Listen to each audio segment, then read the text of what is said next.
Bapak, Ibu, saudara-saudari, dan orang-orang muda yang dikasihi dan mengasihi Tuhan, salam cinta kasih. Hari ini Sabtu 19 Desember 2020 adalah hari biasa masa Advent.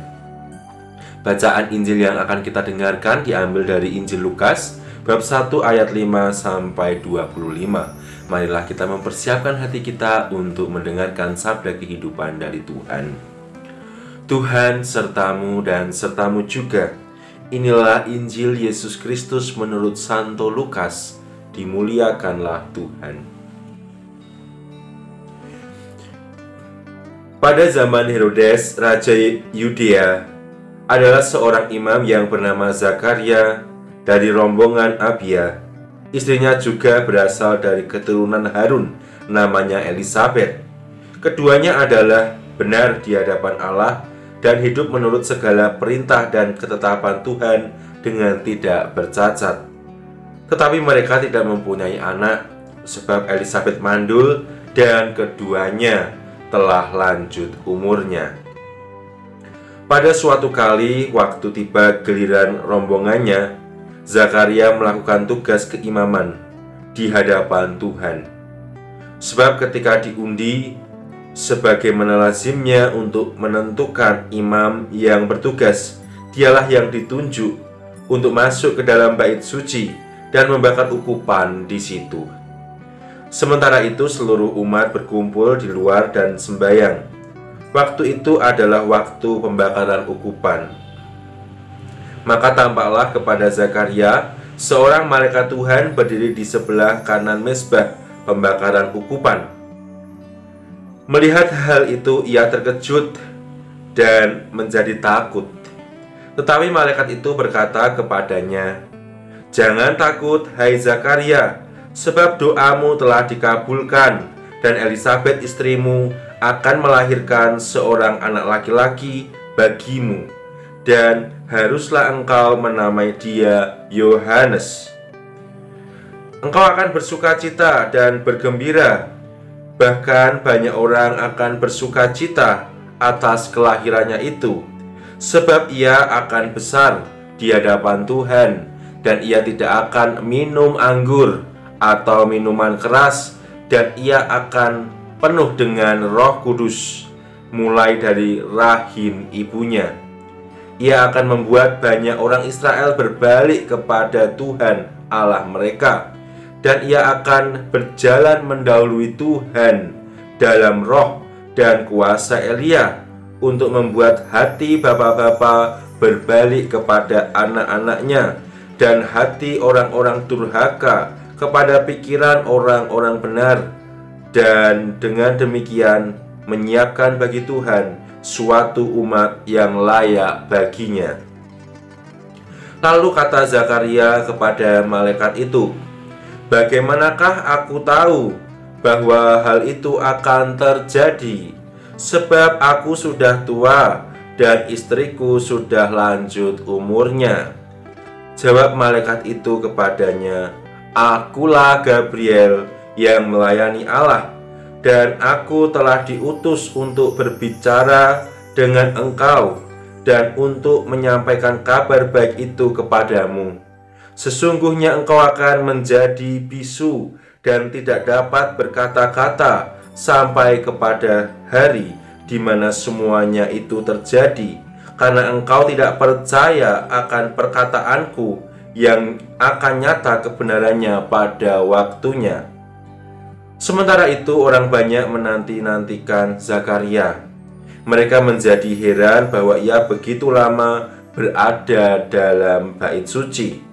Ketika ia keluar, ia tidak dapat berkata-kata kepada mereka, dan mengertilah mereka bahwa ia telah melihat suatu penglihatan di dalam bait suci. Lalu ia memberi isyarat kepada mereka, sebab ia tetap bisu. Ketika selesai jangka waktu tugas jabatannya, ia pulang ke rumah. Beberapa lama kemudian Elisabet istrinya mengandung, dan selama 5 bulan ia tidak menampakkan diri, katanya. "Inilah suatu perbuatan Tuhan bagiku, dan sekarang Ia berkenan menghapuskan aibku di depan orang. Demikianlah Injil Tuhan, terpujilah Kristus. Bapak, Ibu, saudara-saudari, dan orang-orang muda yang terkasih, pada hari ini kita diajak untuk merenungkan bahwa bagi Allah tidak ada yang mustahil. Bacaan Injil hari ini mengisahkan tentang keajaiban doa dan iman, bahwa iman kepada Allah tidak akan sia-sia meskipun kita harus menanti waktu Tuhan yang tepat untuk kehidupan kita. Dalam Perjanjian Baru, khususnya dalam bacaan Injil yang kita dengarkan pada hari ini, Elisabet, seorang wanita, perempuan, istri Zakaria, seorang Yahudi, pun juga mengalami permasalahan yang sama. Dia mandul, sehingga dapat dikatakan dia tidak dapat lagi untuk memiliki anak dan melahirkan anak. Namun tidak hanya mandul, dikatakan juga bahwa Elisabet sudah lanjut usia. Ini menunjukkan bahwa di dalam diri Elisabet kemampuannya untuk memiliki anak tidak ada lagi harapan, tidak punya lagi harapan. Dia sudah mengalami masa menopause, di mana seluruh kemampuan yang ada di dalam dirinya, di dalam raganya, tubuhnya, hormon-hormon yang ada di dalam tubuhnya itu tidak dapat berfungsi dengan baik, yang berpotensi untuk memiliki keturunan. Namun karena iman, di mana Zakaria sepanjang hidupnya, setiap hari, setiap saat, berbulan-bulan, bertahun-tahun lamanya, terus-menerus berdoa agar istrinya Elisabet dapat memiliki anak, mereka dapat merasakan sukacita menjadi seorang ayah dan ibu. Akhirnya Tuhan pun mendengarkan seluruh doa-doa mereka.